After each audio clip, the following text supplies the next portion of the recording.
The budget fails to use fiscal policy to make any headway to reduce pressures on inflation, to address the source of the pressure. This is something that central bankers around the world, including the Reserve Bank, have been calling for. Instead, the budget raises the white flag when it comes to inflation. A more than 50% increases in power prices over the next 2 years, 56%, rising inflation, rising unemployment, slower economic growth, and as I said earlier, no real wage growth in this term of Parliament.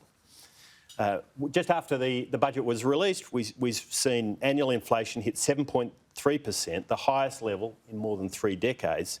And we've seen the Reserve Bank, the ANZ Bank, the Commonwealth and others now forecast end-of-year inflation to be higher than what was contained in the budget.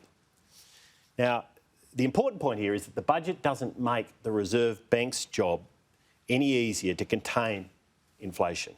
Stephen Koukoulas, former economist to Julia Gillard, has said that the budget puts no downward pressure on inflation, leaving, and I quote, the RBA with all of the work carrying the can in getting the inflation rate lower. All of the work in carrying the can. This sentiment's been echoed by a range of economists. Yesterday, we saw the RBA raise interest rates for a 7th consecutive month.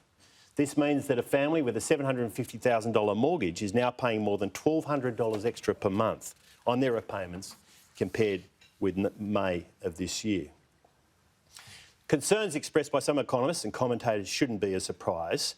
The government's spending an extra $114 billion in the budget compared with March, and on policy decisions alone, it's added more than $23 billion in spending.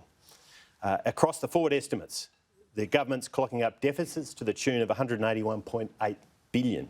Deficits are now forecast to grow higher over that period, rising from $32 billion in the 21-22 final budget outcome to $51.3 billion in 24-25. Deficits going up over that time period.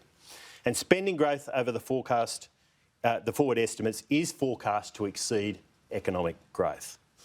The long-term trend and the long-term signal is that fiscal policy is going to continue to expand at a time when the economy is already running hot.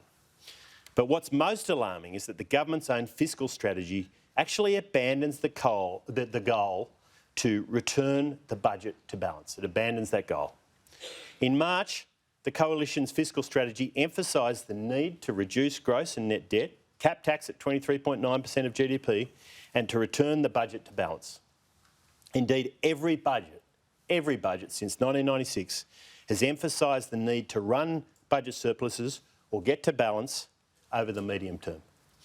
Last week, the Labor government's fiscal strategy abandoned any reference to balancing the budget or capping taxes, completely abandoned.